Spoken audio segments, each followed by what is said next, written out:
Se você trouxe a palavra do Senhor, eu quero pedir a sua gentileza de abrir. Livro de 1 Reis, capítulo 19. 1 Reis, capítulo 19. Nossa, o amor de Deus é muito grande por nós, né, gente? O amor de Deus é incrível.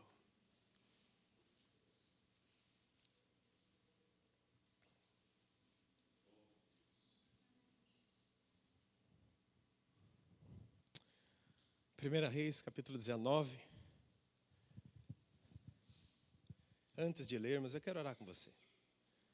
Pai Todo-Poderoso, em nome de Jesus, nós pedimos a Tua bênção sobre esse momento agora da Tua palavra.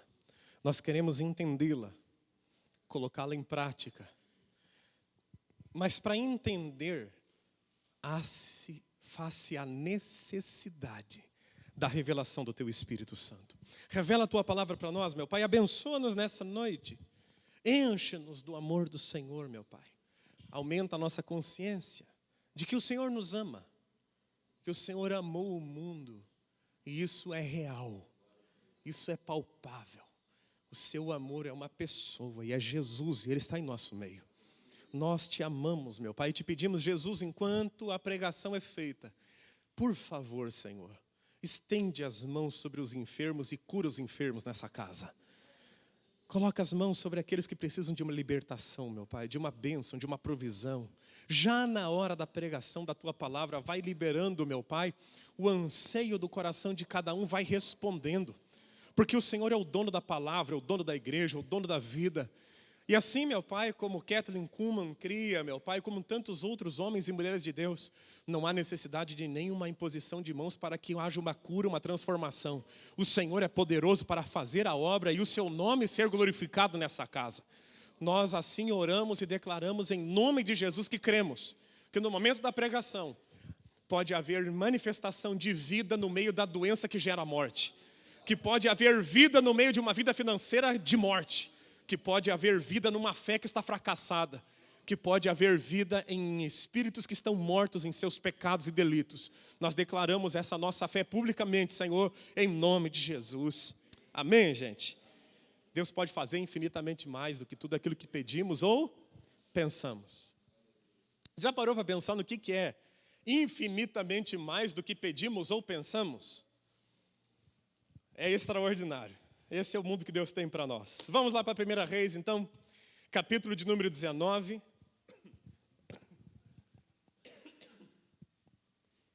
Só uma pergunta. Quem não ceiou domingo? 1, 2, 3, 4, 5, 6. Amém. Opa! 7, 8, 9. Amém. Irmã, eu falei que nós não íamos servir a ceia hoje. Eu vou pedir para servir. Porque tem irmãos que não vão poder vir no sábado, que estão fora viajando basicamente o mês inteiro. Pode preparar para nós lá? Amém. 1 Reis capítulo 19. Então depois do culto vai ter ceia nessa noite. Nós não íamos fazer, mas às vezes existem necessidades que nós temos que suprir na casa do Senhor. 1 Reis capítulo 19, verso de número 8 e 9. Vencendo as adversidades da vida. É o tema da mensagem dessa noite.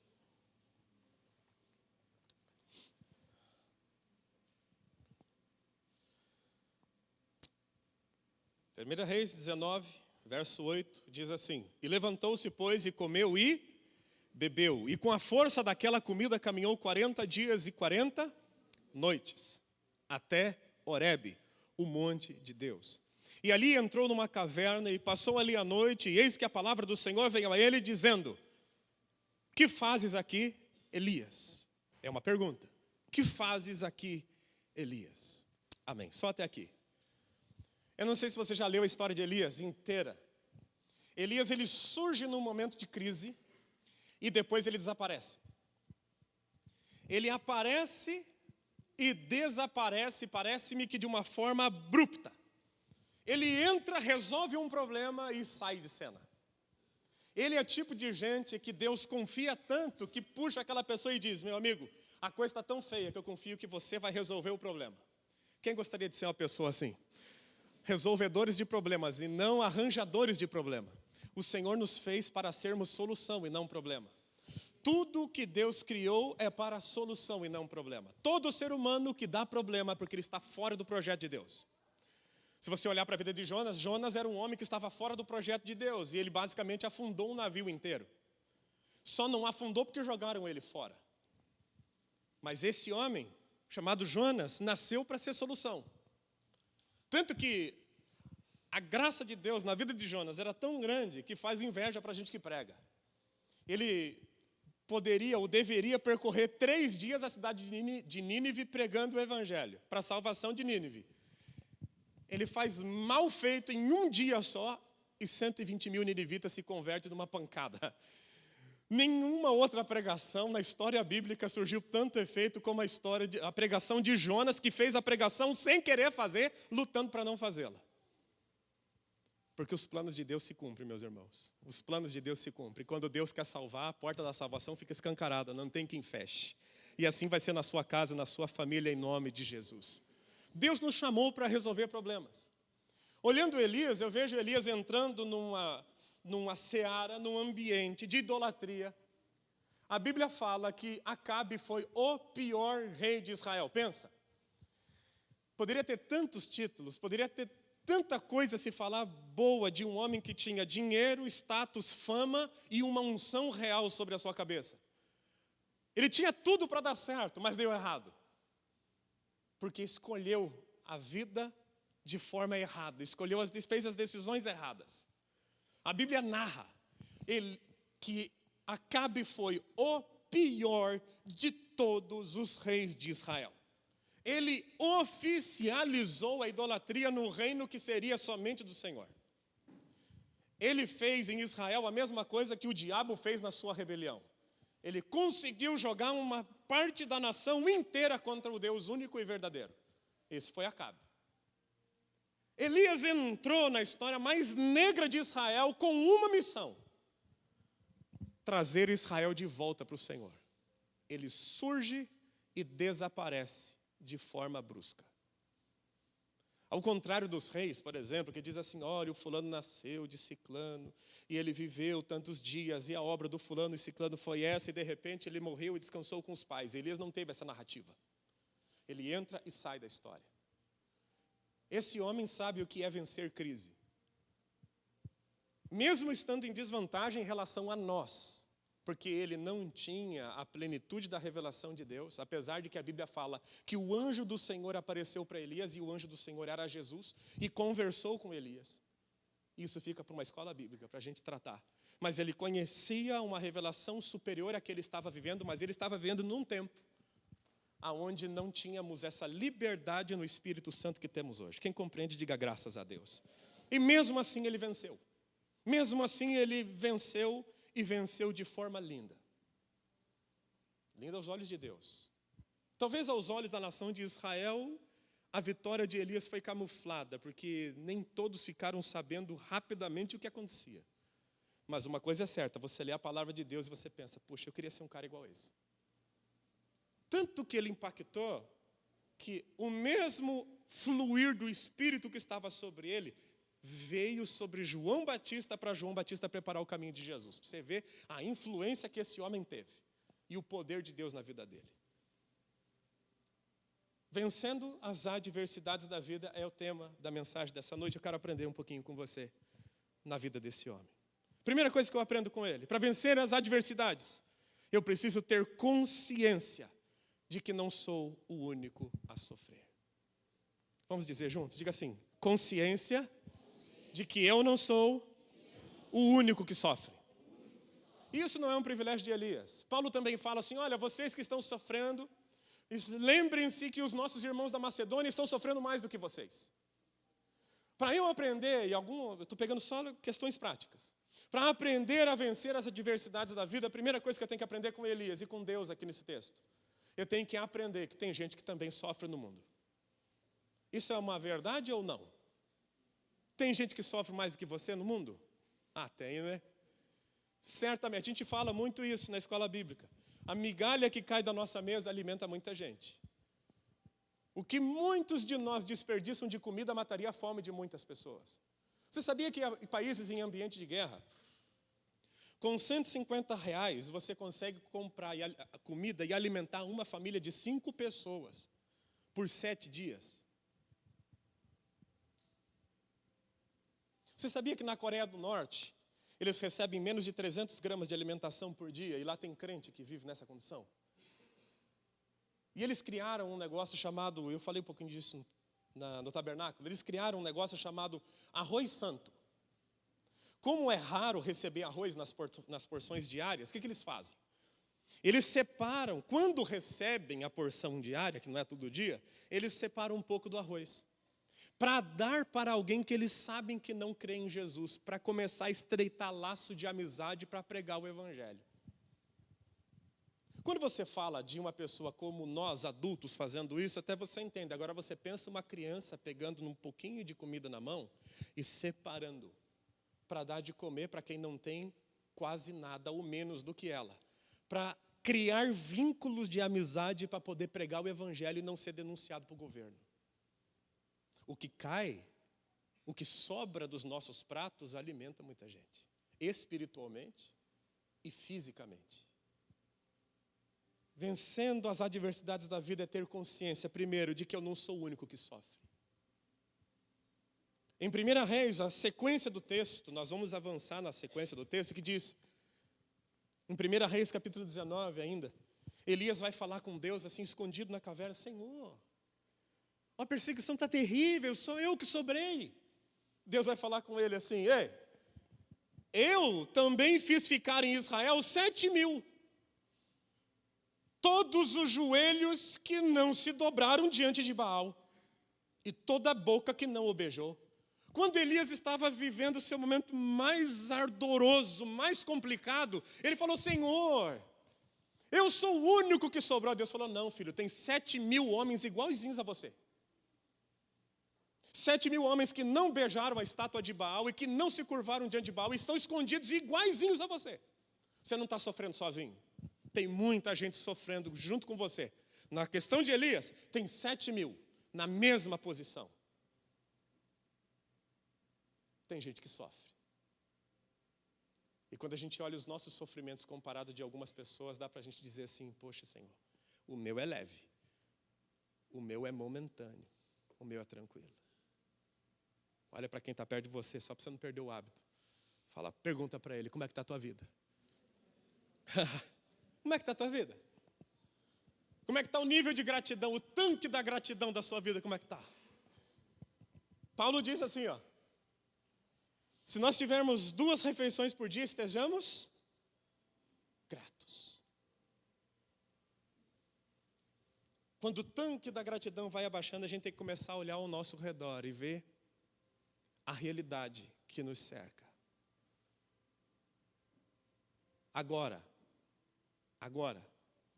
no nosso país, tem 53 milhões de pessoas vivendo abaixo da linha da miséria. Não é da pobreza, é da miséria. Você sabe o que é miséria? Menos de $1 por dia para sobreviver. Faz o teste. O câmbio está 3 e quanto hoje? 3,70 alguma coisa? 3,75. Pega R$ 3,75 e diga: eu vou comer o dia inteiro com isso daqui. Você, a sua casa. Para vencer as adversidades, primeiro eu preciso ter consciência que eu não sou o único que sofre. Segundo, eu devo aprender a discernir de onde vem a voz do Senhor. A sequência do texto é: o Senhor lhe disse: saia e fique no monte, Elias, na presença do Senhor, pois o Senhor vai passar. Então veio um vento fortíssimo e soprou os montes, esmigalhou as rochas diante do Senhor, mas o Senhor não estava no vento. Depois do vento houve um terremoto, mas o Senhor não estava no terremoto. Depois do terremoto houve um fogo, mas o Senhor não estava nele. Depois do fogo houve o murmúrio de uma brisa suave. Quando Elias ouviu, puxou a capa para cobrir o rosto, saiu e ficou à entrada da caverna. E a voz lhe perguntou: o que você está fazendo aqui, Elias? Esse é um dos relatos mais interessantes que eu vejo na história de Elias, que fala sobre espiritualidade. Ele foi direcionado a ir para o monte. E lá Deus ia falar com ele, e houve algumas manifestações. Primeiro, um vento fortíssimo. Segundo, um terremoto. Terceiro, o fogo. Mas Deus não estava em nenhuma dessas miraculosas manifestações. Deus apareceu a ele numa voz suave. Para eu vencer as adversidades, primeiro, eu preciso entender que existem pessoas sofrendo como eu. Segundo, eu preciso aprender a discernir a voz de Deus no meio das circunstâncias da vida. Às vezes a gente quer que Deus faça um rebuliço, que venha com fogo, e venha com terremoto, e venha com um forte vento, e de repente Deus só quer falar uma palavra no teu ouvido que vai mudar a tua história. E é interessante isso, que parece que Deus gosta de contrariar a gente em algumas expectativas que a gente tem. Às vezes a gente quer que Deus venha com aquele fogo na nossa vida, e de repente, para aquele dia, o que Deus tem é uma palavra de sabedoria. E de repente tem um dia que você está querendo só uma palavra de sabedoria, e Deus vem com fogo dele e te enche. Aí você fica pensando assim, poxa Deus, é multiforme graça, é manifestações diversas de Deus para o mesmo povo. Você é maduro para entender isso? Que Deus fala de diferentes formas. E às vezes Deus quer falar com você de uma maneira suave, na madrugada, simples, com uma pequena Bíblia nas suas mãos, na simplicidade, sem todo o nosso aparato, sem música, sem fundo musical, nada. Às vezes Deus quer falar com você na simplicidade mesmo. E nessa simplicidade Ele vai te dar uma direção que vai mudar a história de toda a sua vida.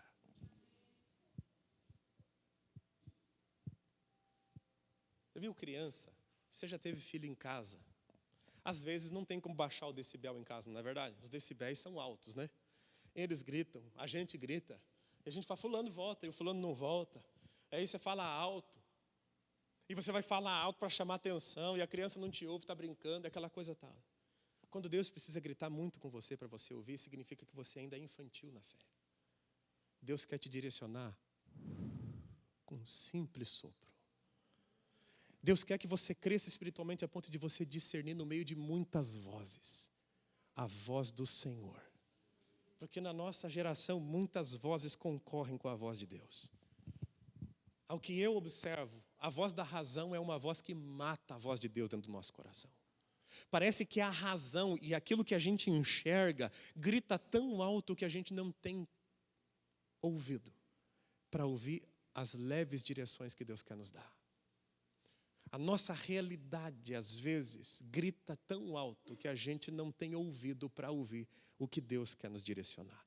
Treine a sua espiritualidade, avance na sua espiritualidade. Deus estava no murmúrio suave. Se Deus fez isso com Elias, Ele pode fazer isso com você, amém? Deus tem liberdade para fazer do jeito que Ele quer com você?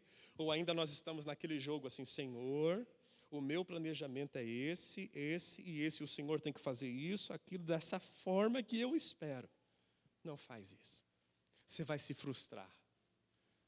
Eu cedo as manhas do Pedro e do João. Deus não cede as nossas mães de jeito nenhum. Deus não cede. Ele tem um propósito para a sua vida. Ele vai cumprir esse propósito na sua vida. Desde que você diga sim para Ele. Para vencer as adversidades da vida, eu devo direcionar minha fé em Deus. Salmo 121 fala algo extremamente interessante.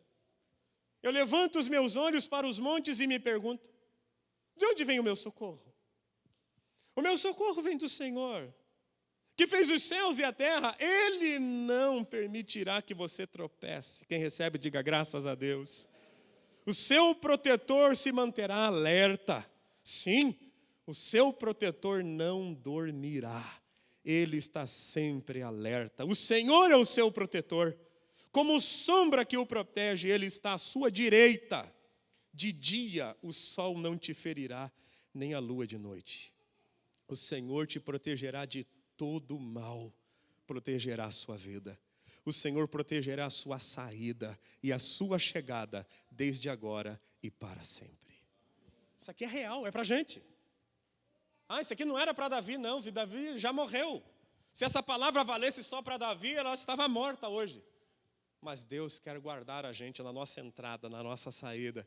Deus quer nos abençoar em todos os momentos da nossa vida, mas quem está disposto a ouvi-lo? Quem está disposto a ouvi-lo, a investir tempo para ouvi-lo? Não há impossíveis para o nosso Deus. Vamos dizer isso juntos? Diga assim: não há impossíveis para o nosso Deus. Agora, para a falta de fé, tudo é impossível. A Bíblia diz que Jesus não pôde fazer nenhum milagre, exceto impor as mãos sobre alguns doentes e curá-los. Olha como que a Bíblia é interessante. Nós consideramos cura divina milagre. A Bíblia não considera milagre cura divina. Ela diz assim, diz que é algo normal. Milagre é algo sobrenatural que impacta. A Bíblia diz que Jesus não pôde fazer milagres na região onde ele foi pregar. Apenas alguns enfermos foram curados. Coisa pouca, só alguns. Porque ele encontrou muita resistência e falta de fé. O impossível, ele se torna real quando eu creio que para Deus não existem barreiras. Quando eu creio que para Deus não há nada impossível, eu posso viver uma vida e desfrutar de uma vida cheia de respostas. Olhando para a vida de Elias ainda, quando Elias pensou que tinha chegado o seu fim, porque ele estava esgotado depois de uma batalha. E ele declara: mata-me, pois eu não sou melhor do que os meus pais. Deus olha para ele e dá um novo olhar para ele. Quando ele está perdido no seu sentido pessoal, quando ele disse que não ia conseguir fazer mais nada na vida, Deus falou assim: olha, eu tenho 3 coisas que você tem que fazer. Presta atenção. Elias era judeu, sim ou não? Opa, agora me assustei com vocês, escola bíblica. Elias era judeu, profeta de Israel. Ele ungiu um profeta na Síria. Ele ungiu um outro rei. E ele derramou uma unção dobrada sobre a vida do seu discípulo. Tudo isso, depois que ele disse para Deus que não dava para fazer mais nada. O que eu entendo? Que os meus limites não são os limites de Deus. Quando para mim eu digo que não dá mais, Deus fala assim: não, filho, você tem unção para ungir um rei de Israel, um rei assírio, e ainda você tem unção dobrada para derramar sobre a vida de Eliseu. Quando eu chego naquilo que não dá mais, quando eu chego nas minhas forças máximas, agora você consegue entender por que Paulo diz, quando Deus fala para Paulo: a minha graça te basta. Porque é quando sou fraco que verdadeiramente eu sou forte. Quando as minhas forças se vão, Deus tem toda a autoridade para se mover com todo o poder na minha vida. Porque não vai ter justiça própria. Quando Elias diz: não dá mais para mim, me mata porque eu não sou melhor do que meu pai. Deus falou: não, agora sim. Agora levanta, vai ungir um rei na Síria, vai ungir Jeú como rei de Israel e vai ungir Eliseu. E ainda fala para Acabe que eu vou matar ele, fala para Jezabel que eu vou matar ela. E aí encerra teu ministério e você sai da história. Concorda comigo que quem diz claramente que não pode fazer mais nada e faz grandes proezas, ele não tem o que se orgulhar? Ele já falou que não podia fazer. É quando eu sou fraco que Deus se manifesta forte na minha vida. Fica de pé em nome de Jesus. Eu quero orar com você nessa noite. Fecha os seus olhos. Você que veio aqui nessa noite passando por adversidades da vida, você vai vencê-las no nome de Jesus. Vai vencê-las. Ei, escute. Feche os seus olhos. Eu quero que você ouça com fé nessa hora. Ouça com fé no seu coração. Seus joelhos não se dobrarão diante das adversidades da vida. As adversidades da vida se ajoelharão diante de você. Porque maior é quem está em você do que aquele que está operando no mundo. Os seus joelhos se dobrarão apenas diante do Adonai, o nosso Rei, o nosso Senhor. Aquele que vive e reina por todos sempre. Você foi projetado por Deus para ser dessa forma. Pastor, mas o senhor não conhece a minha família, o senhor não conhece as circunstâncias que eu vivo, o senhor não tem ideia do que me trouxe até aqui nessa noite. Eu não preciso ter ideia de nada disso. Eu tenho uma ideia muito bem formada do que Jesus Cristo fez por você na cruz do Calvário. E quando eu sei exatamente o que Ele fez por você e conheço o tamanho e o poder do nosso Deus, eu consigo te dizer: você nasceu para ser um solucionador de problemas. Quando essas adversidades da vida forem vencidas por você, você será mais valioso do que você é agora. Será mais precioso, será mais benquisto do que você é agora. Pastor, mas a minha empresa tem dificuldades extremas. Quando você resolver os problemas da sua empresa, seu quilate vai ser maior. O seu trabalho vai saltar aos olhos de quem deve te promover. E você vai crescer lá dentro. Adversidades para nós não são pontos finais, são vírgulas. Passamos por eles, mudamos a história e avançamos. Quando Davi foi apresentado para Golias, Golias era o ponto final na vida de todo o exército de Israel. Porém, na vida de Davi ele era uma vírgula. A palavra Golias, quando você vai trabalhar esse nome no hebraico, é muito interessante que a palavra Golias no hebraico significa passagem. Quando Davi olhou para Golias e disse, você é a minha passagem de uma vida anônima para uma vida cheia de conhecimento, cheia de reconhecimento e cheia de bênçãos. Ele enxergou o que ninguém tinha enxergado. Ele viu um passaporte para viver uma vida num nível superior. Ele enxergou o gigante e disse, é você mesmo que vai me transportar das ovelhas do meu pai para o trono de Israel. Eu vou atravessar, você vai me levar para lá. Quando eu te derrubar, o meu nome vai correr em Israel. E em poucos tempos, eu serei colocado como rei dessa nação. As adversidades que a vida nos impõe são apenas oportunidades que Deus nos dá. São disfarçadas, apenas os sábios enxergam. Quando os sábios enxergam, quando eu e você temos a habilidade de Deus de discernir problemas como oportunidades e resolvê-los, nos tornamos tão valiosos, tão preciosos, tão benquistos, que subimos de nível. Isso acontece em todas as áreas da vida, na empresa, no ministério. Às vezes acontece no casamento, quando você supera uma crise, teu casamento fica muito mais valioso depois daquela crise. Às vezes acontece em relação a pais e filhos, quando você vence uma crise familiar entre pai e filho, o teu relacionamento se torna muito mais precioso na segunda fase, dali para frente. Porque há mais preciosidade em quem sabe resolver problemas. É fácil se livrar de problemas, é fácil se livrar de pessoas. A questão maior é encarar e resolver e glorificar a Deus em tudo o que fazemos. As adversidades que estão diante de vocês não são para que vocês parem, são para que vocês avancem. Deus está colocando obstáculos para que vocês e eu cresçamos. Nós vamos e vamos crescer. Eu me lembro que há 2 anos atrás eu passei uma baita de uma luta durante 6 meses espiritualmente. Só minha esposa e minha família sabiam o que estava acontecendo. Não era problema financeiro, não era problema de saúde, mas eu estava enfrentando uma resistência no mundo espiritual extremamente violenta. Demorei 6 meses para vencer. Mas meu irmão, depois que venci aquilo, parece que tudo virou sol de novo. Ah, meu irmão do céu, eu lembro como se fosse hoje, quando foi no dia 28 de dezembro, no final de um jejum, em que o Senhor me deu a vitória, parece que todas as nuvens negras desapareceram. Uma força extraordinária brotou dentro do meu coração. Isso tudo é obra do Senhor. Eu não sou melhor do que você. Você vai vencer. Você vai avançar. Deus vai te abençoar. Jesus não morreu na cruz para você morrer fracassado na vida. Ele morreu na cruz para que o sangue dele estivesse sobre você, para que os seus pecados fossem perdoados, para que você fosse reconciliado, para que a palavra chegasse até o teu coração, não até o teu ouvido, mas dentro do teu coração. Deus te colocou nessa casa nessa noite para colocar você de pé, porque há muita coisa para você fazer. Pastor, mas parece que chegou meu fim. Não, você tem muita coisa para fazer.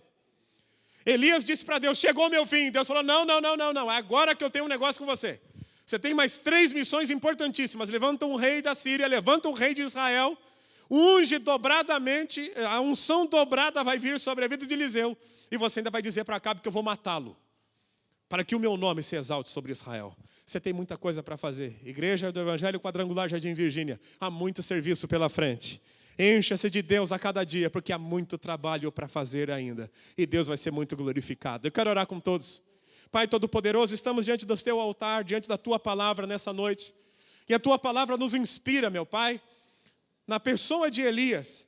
Olhando Elias, um homem de Deus, que não tinha tantos recursos espirituais como nós temos hoje. Ele venceu a angústia, ele venceu a caverna, ele venceu as angústias do seu tempo. Ele converteu, ele trouxe Israel de volta para o Senhor. Quando ele achou que nada mais dava para ele, quando ele achou que estava no final da sua vida, o Senhor ainda o levantou e o exaltou ainda mais. Abençoe cada pessoa que está nessa casa de oração nessa noite, que está enfrentando problemas, lutas, dilemas, seja no casamento, na empresa, aonde estiver. Abençoe cada um de nós, meu Pai, a vencer as adversidades da vida e a glorificar o Teu nome. Ajude-nos a entender que nós somos solucionadores de problemas. Aonde nós chegamos, chega a solução junto. Aonde nós pisamos, chega a luz do Senhor. Nós somos a luz do mundo. Nós chegamos para resolver. Abençoe, fortalece essa igreja, fortalece cada um que ouve essa pregação, que cada um seja fortalecido na força do Teu poder, meu Pai. Pois se Elias venceu, mesmo sem ter um conhecimento profundo de Jesus, imagine nós, meu Pai, que temos o intercessor ao Teu lado, Jesus orando por nós, o Espírito orando por entre nós. Nós temos tudo para vencer, meu Pai. Abençoe essa igreja, levante a moral do Teu povo, que as Tuas tropas se levantem e avancem, meu Pai, para conquistar esse segundo semestre, que vai ser muito melhor do que o primeiro, muito mais abençoado do que o primeiro, porque o Senhor está conosco, meu Pai. Em nome de Jesus eu oro e abençoo a todos, para a glória do nome de Jesus. Quem recebe, aplauda o nome do Senhor nosso Deus.